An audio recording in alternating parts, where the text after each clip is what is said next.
Selamat siang, Assalamualaikum warahmatullahi wabarakatuh. Kita mulai kuliah obat penyakit gastrointestinal. Untuk obat penyakit gastrointestinal diklasifikasikan menjadi berbagai macam obat. Ini saya ambil dari buku Katsung dan juga buku Pharmacology at a Glance. Nanti e-booknya saya bagi. Dan yang akan kita bahas dalam kuliah siang ini tidak semuanya, tapi hanya beberapa jenis obat, yaitu obat yang digunakan untuk mengurangi keasaman lambung, kemudian obat pencahar, kemudian pankreatik enzim suplemen. Jadi yang lain-lain mungkin bisa belajar sendiri. Oke. Yang pertama adalah drug use in acid peptic disease ya. Di sini termasuk diantaranya adalah antacid, kemudian obat untuk eradikasi Helicobacter pylori, kemudian mucosal protectant dan acid secretion reducer. Ya, ini untuk acid secretion reducer terdiri dari dua obat, yaitu proton pump inhibitor yang kerjanya langsung di pompa proton, yaitu di enzim H plus K plus ATPase, yaitu omeprazol, lansoprazol, dan juga yang lainnya. Kemudian H2 antagonis, simetidin dan ranitidin, yaitu bekerja di reseptor antihistamin, tapi antihistamin 2 yang ada di sel parietal lambung. Kemudian antacid yang di sini bekerjanya adalah menetralkan asam lambung, dan contohnya adalah obat-obat ini, aluminium, magnesium, kemudian kalsium karbonat, dan yang lainnya. Kemudian eradikasi Helicobacter pylori, ini ada triple terapi, bisa alternatif yang pertama atau yang kedua. Ini H. pylori digambarkan dengan spiral yang warna hitam. Kemudian untuk mucosal protectant di sini sebagai coat ulcer base atau sebagai karpet atau pelapis sebelum makanan itu masuk ke lambung. Bisa berupa sucralfate ataupun misoprostol. Ya, antacid. Antacid di sini kerjanya adalah untuk menetralkan asam lambung dan tidak mengurangi volume asam lambung yang dikeluarkan oleh lambung. Kemudian antacid sendiri ada terbagi menjadi dua, yaitu antacid sistemik dan juga antacid yang kerjanya lokal. Untuk antacid sistemik misalnya natrium bikarbonat sudah jarang digunakan sebagai antacid dan sekarang digunakan untuk terapi asidosis metabolik dengan efek samping obatnya yaitu alkalosis, retensi natrium, dan edema. Sediaannya berupa tablet 500 hingga 1000 mg. Kemudian untuk antacid non sistemik ini di sini kerjanya lokal, misalnya aluminium hidroksida, kalsium karbonat, magnesium hidroksida, dan magnesium trisiklat. Ya, aluminium hidroksida kerjanya lambat dengan ESO konstipasi dan magnesium hidroksida kerjanya cepat dengan ESO diare. Kombinasi kedua obat ini akan menghasilkan netralisasi asam yang cepat dan bertahan lama sehingga saling meniadakan ESO, satunya konstipasi, satunya diare. Tapi aluminium hidroksida sendiri mengurangi absorpsi vitamin dan tetrasiklit. Sedangkan ESO antacid secara umum yaitu yang pertama adalah sindroma susu alkali atau milk alkali syndrome. Hanya timbul pada pasien yang menggunakan antacid sistemik atau kalsium karbonat dan minum susu dalam jumlah besar jangka waktu yang lama. Gejalanya yaitu sakit kepala, irritable, lemah, mual, muntah, kemudian hiperkalsemi, alkalosis ringan, kalsifikasi, dan terbentuknya batu ginjal dan bisa terjadi gagal ginjal kronik. Kemudian untuk batu ginjal, osteomalacia dan osteoporosis, aluminium hidroksida dan fosfat dapat membentuk senyawa yang sukar larut dalam usus halus sehingga mengurangi absorpsi fosfat dan diikuti penurunan ekskresi fosfat urin. Penurunan absorpsi ini berakibat resorpsi tulang yang selanjutnya menyebabkan hiperkalsiuri dan meningkatnya absorpsi kalsium dari usus halus. Perubahan metabolisme kalsium ini dapat mengakibatkan batu kalsium saluran kemih, osteomalacia, dan osteoporosis. Kemudian neurotoksisitas, dalam jumlah kecil aluminium dapat tertimbun dalam otak dan diduga mendasari sindroma ensefalopati pada pasien gagal ginjal kronik dan Alzheimer. Kemudian efek saluran cerna, Yang magnesium dapat menimbulkan diare, aluminium menimbulkan konstipasi, terutama pada orang tua. Kemudian untuk asupan natrium, hampir semua antasid mengandung natrium, sehingga perlu diperhatikan pada orang-orang yang perlu diperhatikan asupan natriumnya, misalnya pada pasien kardiovaskuler. Kemudian interaksi dengan obat lain, antasid mengurangi absorpsi berbagai macam obat, misalnya isoniazid, penisilin, tetrasiklin, nitrofurantoin, asam nalidiksat, sulfonamid, fenilbutason, digoksin, klorpromasin, dan obat-obat yang lainnya.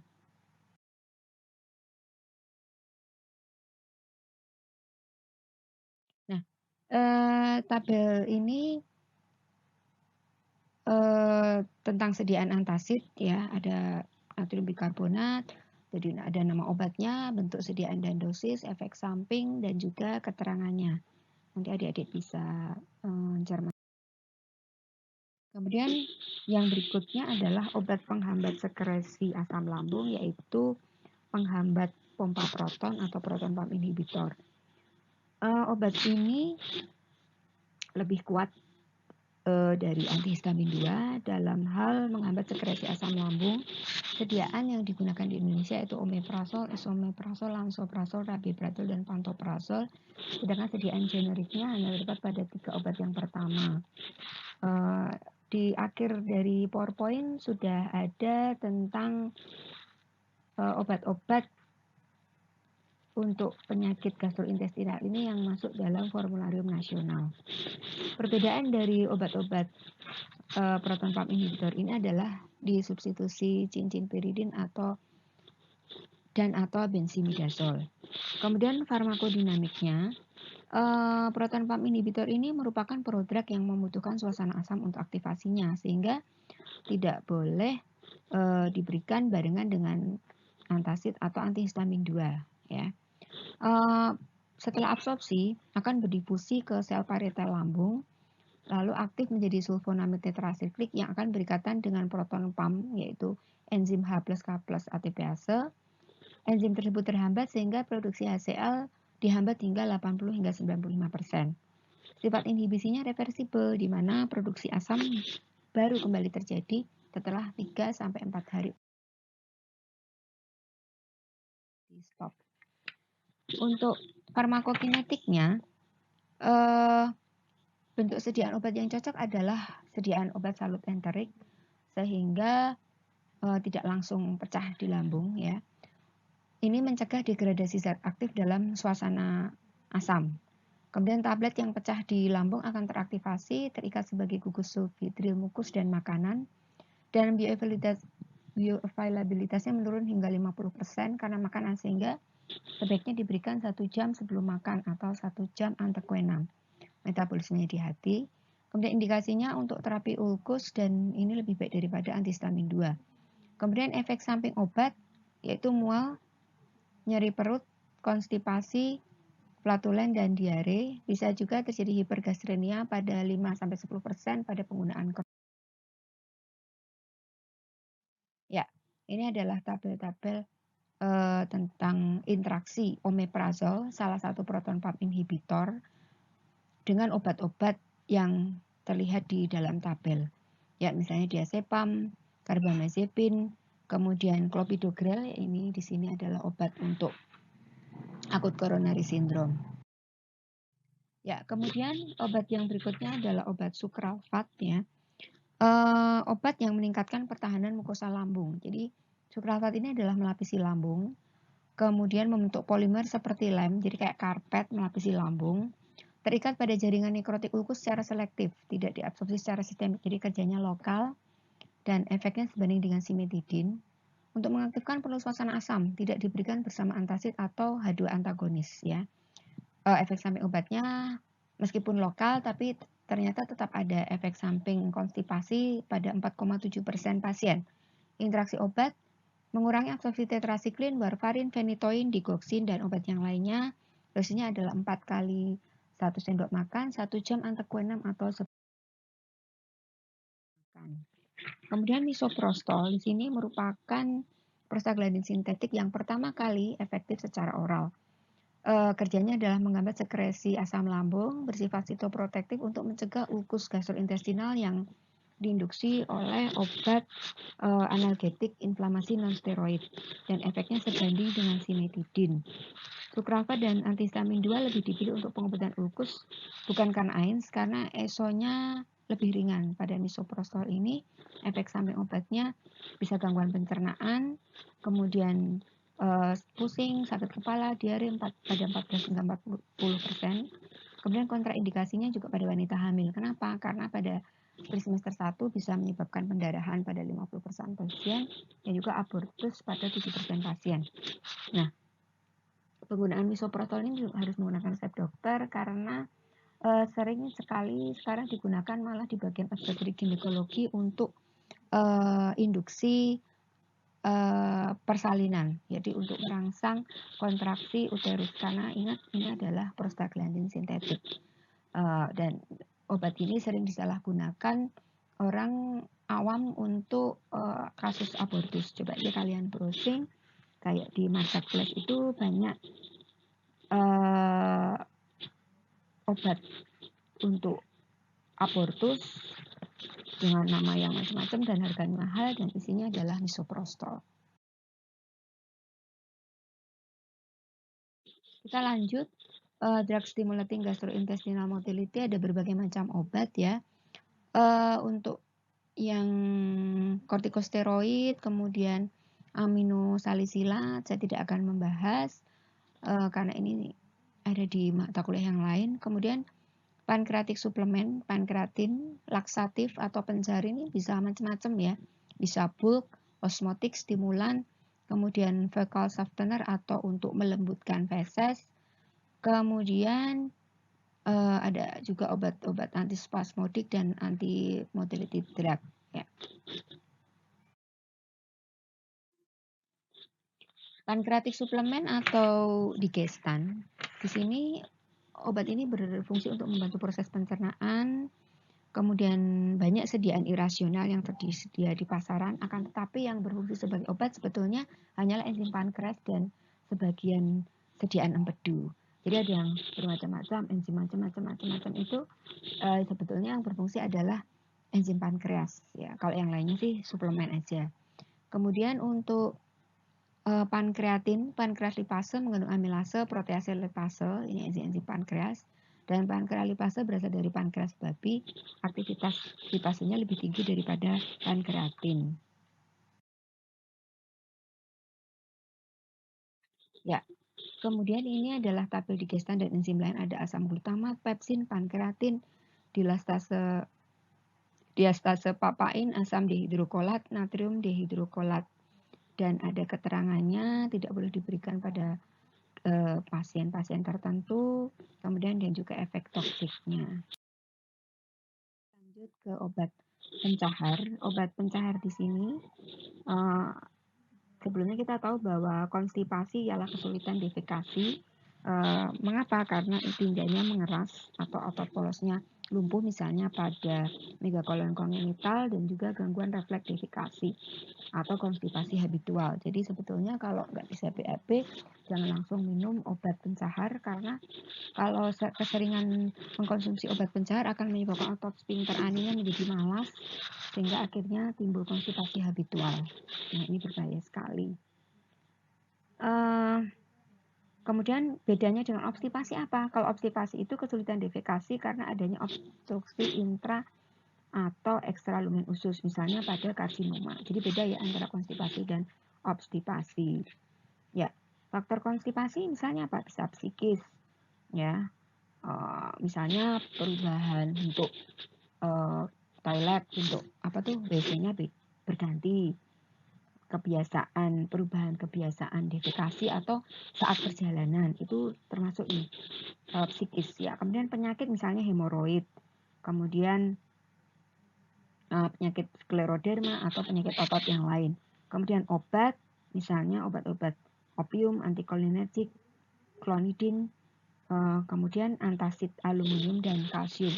Bisa juga karena serat kurang serat ya, atau sehingga susah untuk defekasi. Oke. Kemudian salah satu golongan dari pencahar adalah laksatif pencahar atau stimulan. Di sini merangsang mukosa, saraf, dan otot polos usus. Peristaltik meningkat dan sekresi lendir usus meningkat. Dan juga meningkatkan sintesis prostaglandin, sekresi air dan elektrolit, misalnya minyak jarak dan juga obat-obat yang lainnya. Stimulan katartik atau pencahar rangsang, ya.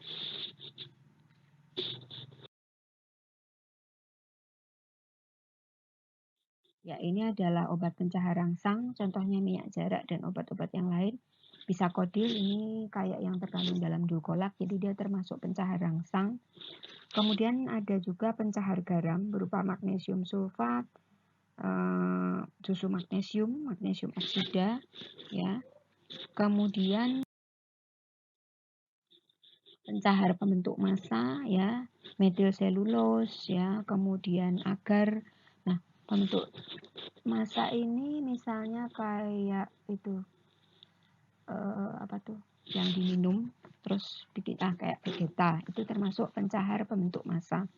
Kemudian pencahar emolien di sini misalnya obat-obat ini, kemudian minyak zaitun.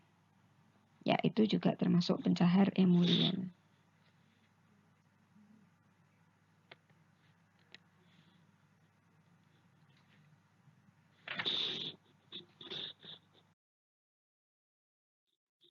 Nah, ini adalah tabel dari buku Katsung, ya, nanti mungkin adik-adik bisa mencermati.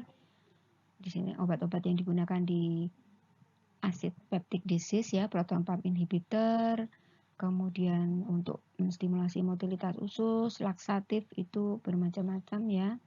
Ini ada book forming laksatif, stimulan, stool surfaktan, ya. Kemudian di sini ada obat anti diare juga, loperamid, kemudian drug untuk irritable bowel syndrome, dan juga antiemetic drug berupa ondansetron ataupun obat-obat yang lainnya. Kemudian obat yang digunakan di inflammatory bowel disease. Untuk jelasnya nanti mungkin bisa membaca di Katsung. Kemudian ini pankreatik suplemen, ya, pankrealipase. Kemudian untuk bile acid terapi untuk gallstone, ya, dan primary biliary cirrhosis. Dan juga untuk variceal hemorrhage, ya. Nah, ini adalah formularium nasional, ya, 19.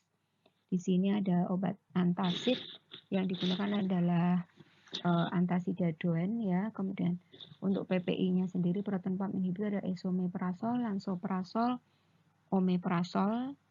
Kemudian antihistamin 2 ranitidin, ya. Kemudian ini adalah sukravat. Kemudian antiemetiknya ada bermacam-macam, dimenhidrinat. Dimenhidrinat itu seperti di antimo, ya, domperidon, klorpromazin maupun obat yang lainnya. Ondansetron. Nah, ondansetron ini hanya digunakan sebetulnya untuk mencegah muntah pada pemberian kemoterapi yang highly emetogenic. Jadi hanya digunakan pada rumah sakit, di rumah sakit. Jadi tidak boleh dengan indikasi tertentu. Jadi untuk orang yang kemoterapi lalu efek sampingnya mual muntah luar biasa diberikan ondansetron. Akan tetapi sering disalahgunakan untuk mengobati mual muntah biasa.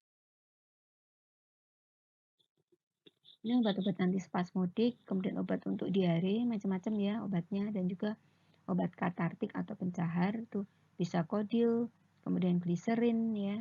Kemudian di sini berupa obat luar, jadi berupa kayak dimasukkan lewat dubur. Ini biasanya saat akan tindakan, misalnya kayak foto polos abdomen, kemudian seperti mau IVP, ya, tindakan radiologi, diberikan gliserin untuk mempermudah pengeluaran feses. Kemudian